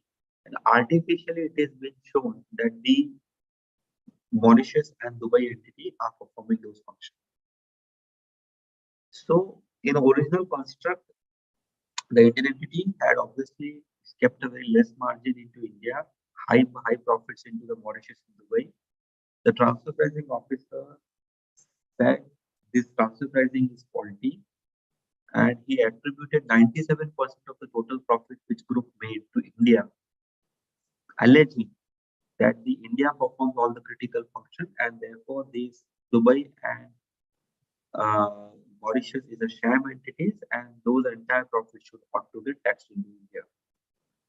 The matter went to DRP. DRP, looking at the entire fact, concurred with whatever TPO did. However, they reduced the profit allocation from 97% to 70%.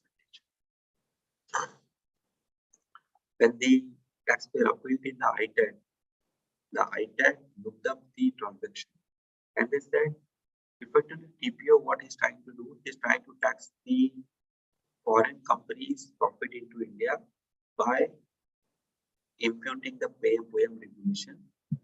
The ITAD went into legalistic approach and they said the POM regulation, if at all, ought to have been applied by the AO, not the TPO. And that's how they said this transaction do not come under the remit of the transfer pricing officer, and they kind of deleted the entire edition. However, the judgment actually provokes it actually gives a food for thought. Here there was a sharp transfer pricing officer who was able to see through and go beyond the transaction which was demonstrated to him as pure export. And he looked into the real conduct of the parties and he came. If instead of AO, I asked myself question, if instead of AO, if it was a AO, probably this addition would have sustained, because here the taxpayer did not have adequate documentation to demonstrate what role and function were performed by the Mauritius and UAE. So wherever the overseas entities are not performing, not having substance or not performing function, there is a risk which taxpayer is living with. And that's why I said that the POM and transfer pricing has a huge linkage. Here is a live case where in a transfer pricing of scrutiny, the transfer pricing officer used the POM principle and tried to tax a profit. Because of the lack of jurisdiction, this addition was deleted. Otherwise, if it was not a lack of, it was done by the AO, TPO would have supported by virtue of the analysis, probably this addition would have sustained. Moving on to the next, which is Ind AS and transfer pricing. I'll ask maybe Jigar.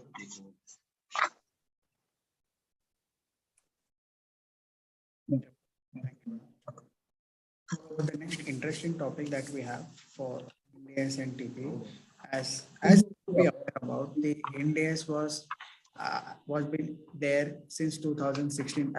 It was out in 2015, mandated from in a phased manner in 2016 onwards.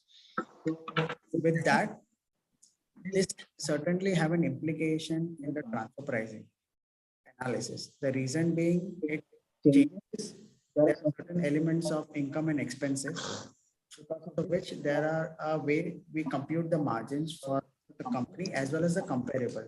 That will have a variation that needs to be analyzed. Certainly the Ind AS also have an implication on majority of the financial instruments, which will eventually lead to how do we undertake the benchmarking of that financial transaction, or how do we undertake the credit rating of the borrower entity. This will have an impact from that TP analysis perspective. Then there the Indians also have certain changes which are required to be done in the contractual arrangement. Just example, lease, which could also lead to how the transaction is between group entities. Such transaction is between a group and a subsidiary. How would that be characterized? Function characterization, does that change or not? What is there in the TP report has to be in substance in what is there in the Ind AS. So all these things are required since the Ind AS was being there, and currently it's a mature.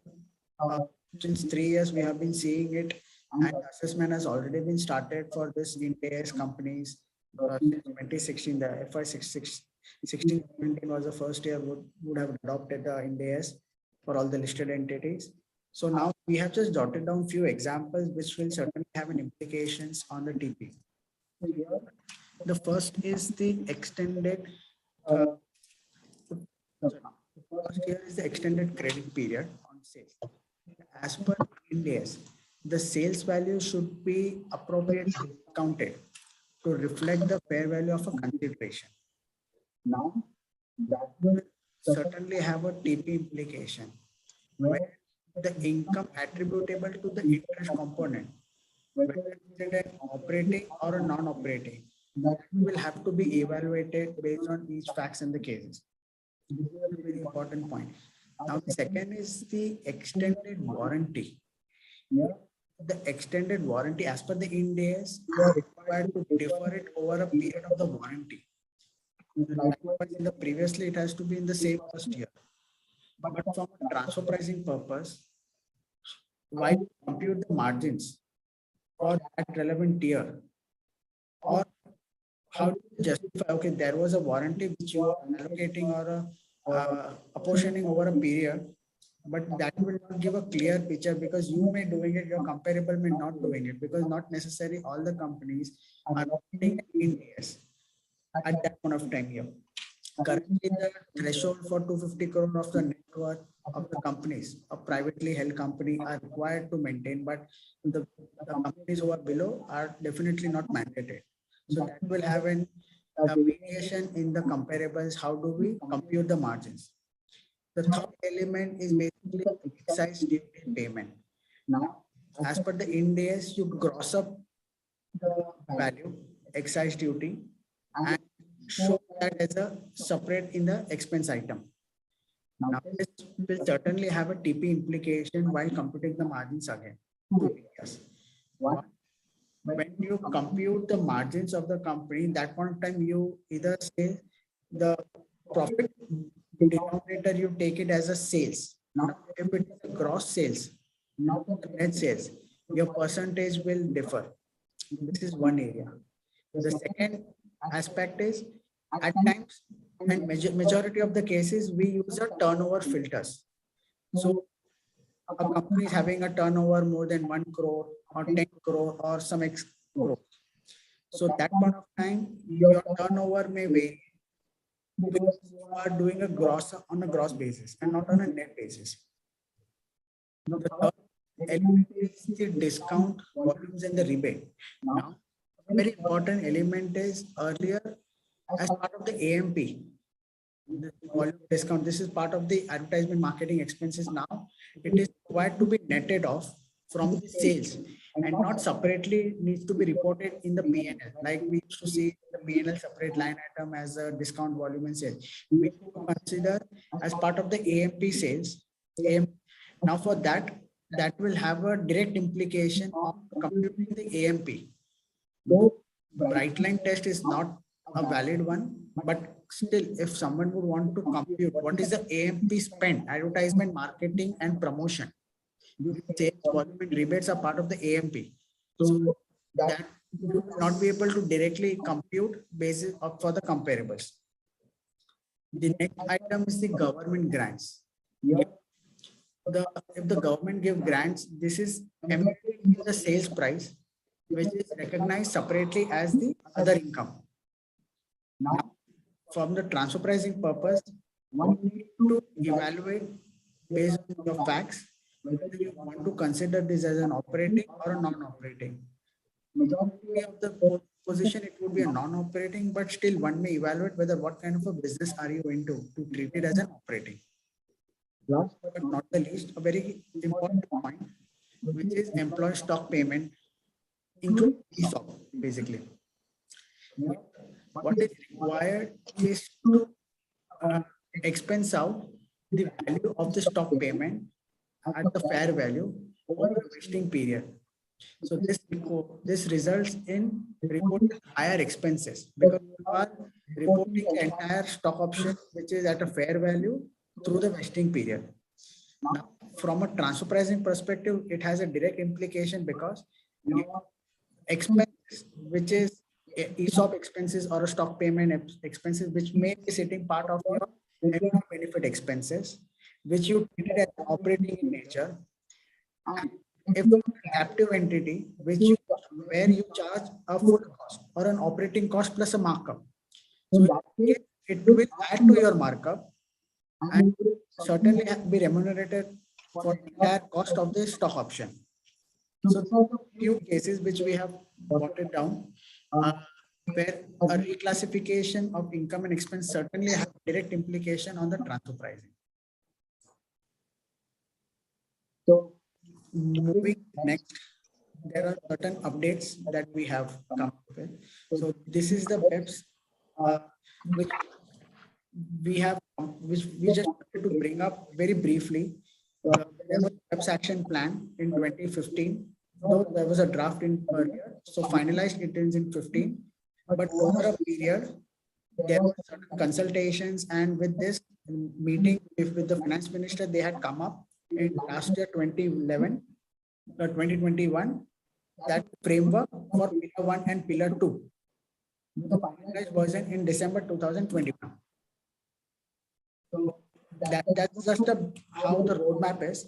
So pillar 1 and pillar 2. So pillar 1 basically focuses here. There are two things. Pillar 1 will be applicable if a company's net worth or the value is more than 2 billion euros. Now, that will be applicable just hardly is in India. What is relevant for the majority of the people who are practicing in the transfer pricing or the international tax is the pillar 2. What is there is there are two kind of proposal being there. One is the globe rule, where you need to also, there are 4 different categories in one.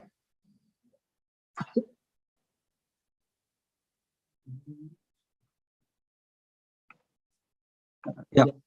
So I think this pillar 1 and pillar 2. So the pillar 1 is how giving a taxing right to the market jurisdiction, and pillar 2 is minimum threshold of 15%.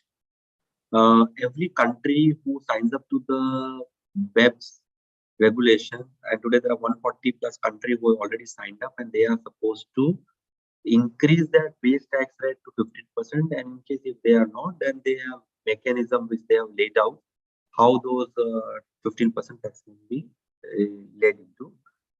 Originally, the US had a lot of objection against the pillar 1 because a lot of the US MNCs would be now required to shell out profit into the developing country like India.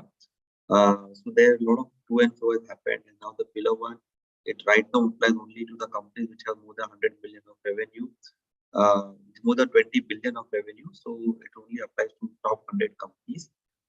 For India has already, tax authorities have been given this equalization levy, which is an interim measure which has been introduced.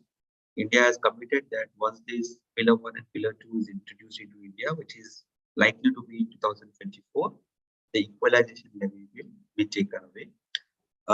One wonders if the overall the corporate tax rate in every country is going to become 15% or minimum 15%, then where is the transfer pricing or how it is relevant? The relevance will still be there because not every country is going to be at 15%. There are some countries which are going to be at 30%, 25%, 20%, and therefore there is just going to be an arbitrage between the various countries which is there.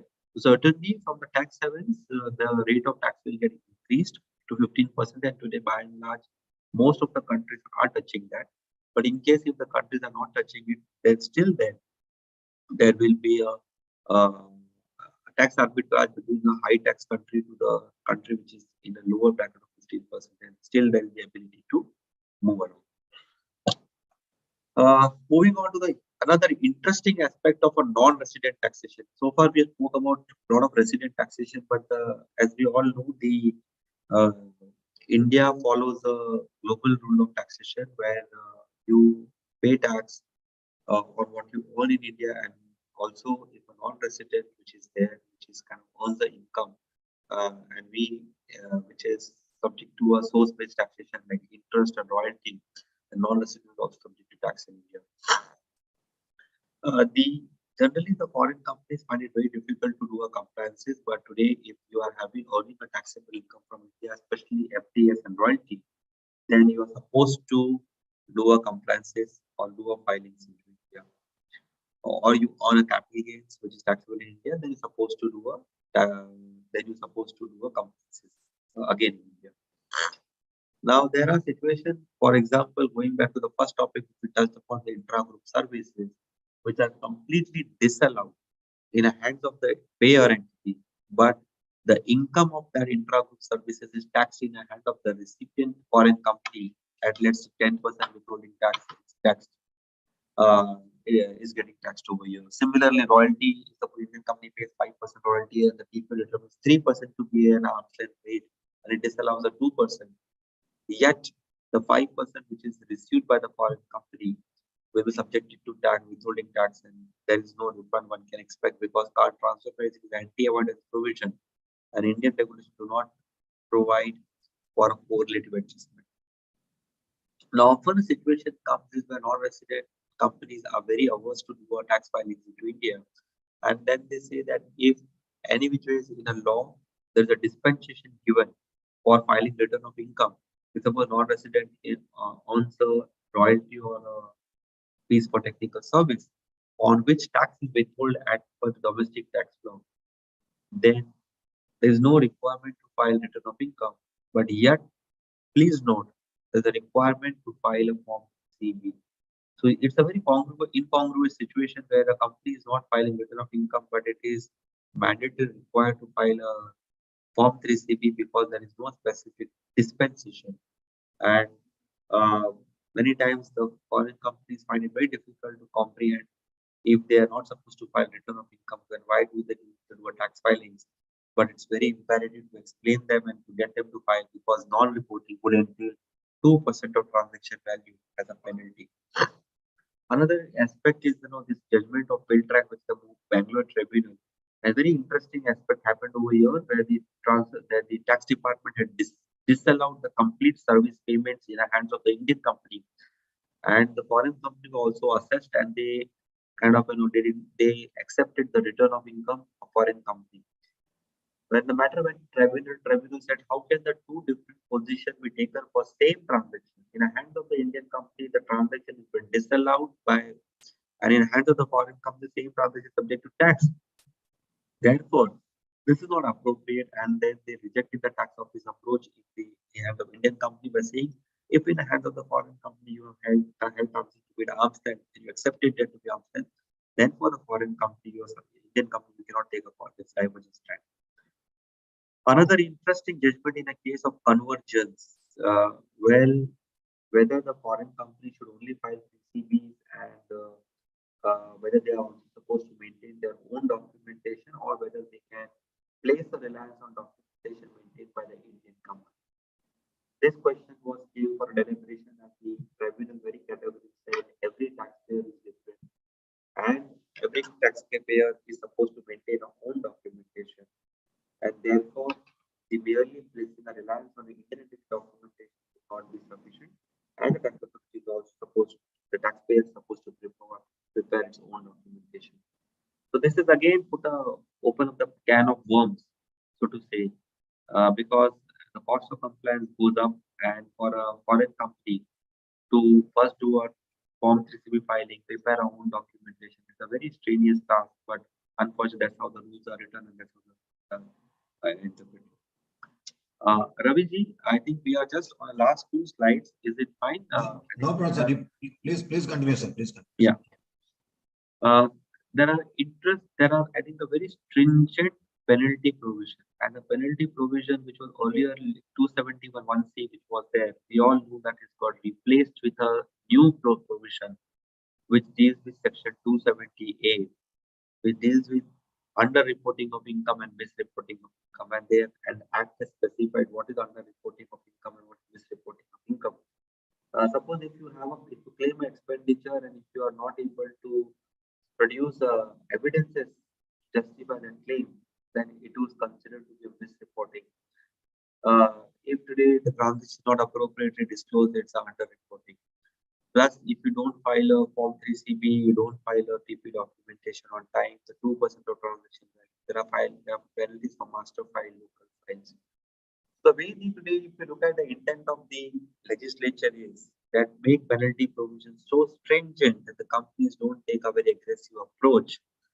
And therefore, I think the increase in the last 2 audit cycles displayed the number of cases which were selected for scrutinies were less. So the government also realized that a lot of the scrutinies which litigation which they're creating, they're losing in a tribunal, and therefore the penalty provision has been made stringent. In fact, the penalty provision in India is by far the most stringent ones compared to the other penalty which are there in the rest of the country. Because to link a penalty to 2% of transaction value, it can be very harsh. And again, you would think 1 out of 2 cases in India is selected for scrutiny, subjected to addition. And all those cases, penalties are invoked, and it leads to a parallel proceeding and not of the hard work.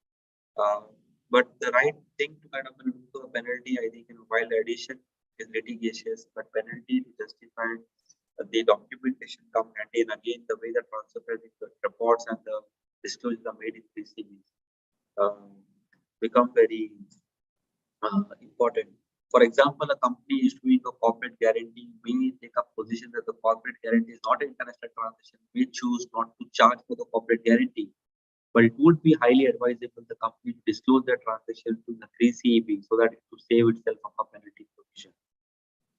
For a company, suppose it may receive the for the trade transaction which has done, it may receive money after 2 years or 3 years. It may decide not to charge interest to the parent versus entity, but because the receivables have become overdue, the disclosure has to be made in a 3CEB. Likewise, for a deemed international transaction, while the transaction is at arm's length, but today if it qualifies deemed transaction, then it has to be disclosed.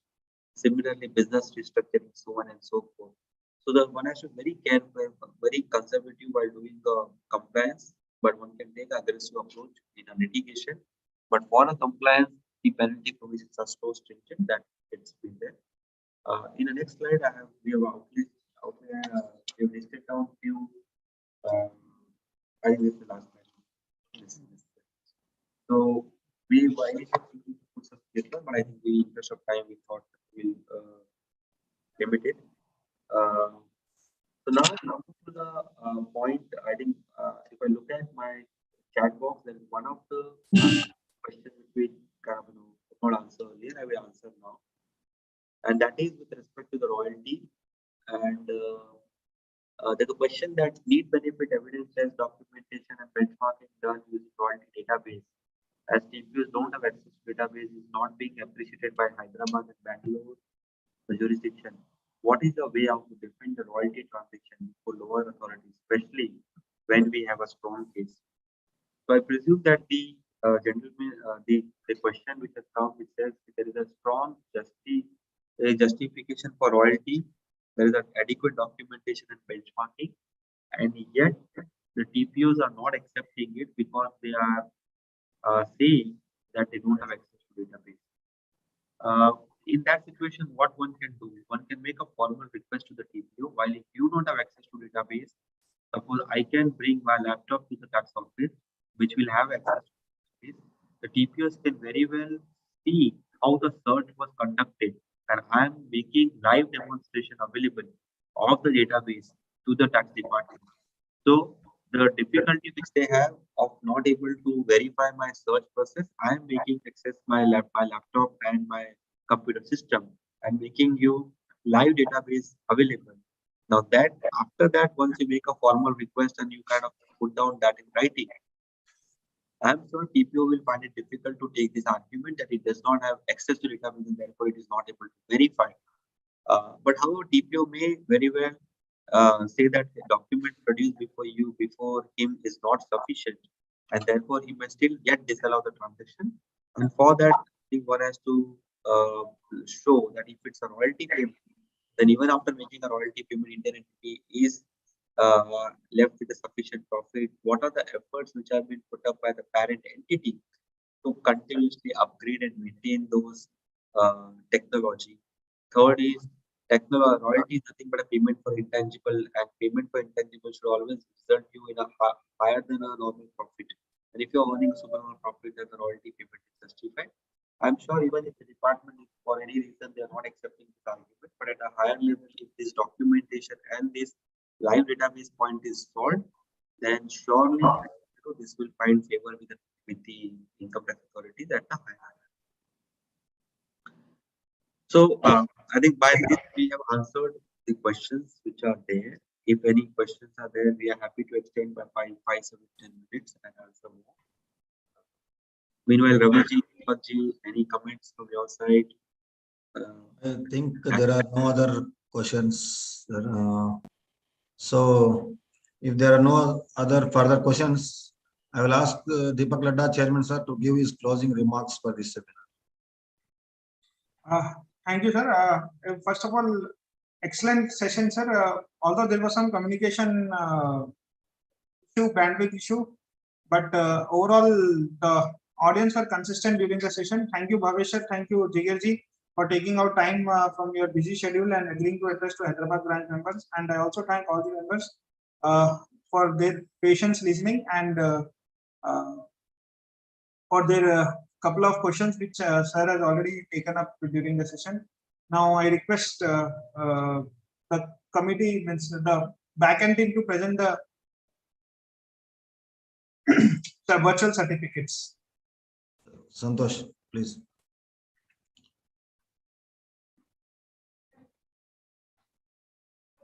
Bhavesh sir, this is for you. Please kindly accept this certificate and oblige us. No, thank you so much. Santosh, Bhavesh sir.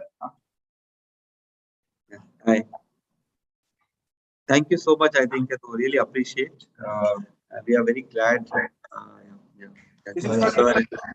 Please oblige us by accepting it. Thank you. Thank you very Thank much. you. Thank you. Thank you, Deepak. The comments are already coming in, sir, for the session what you have taken. Thank you so much. Over to Ravi sir for the formal comments.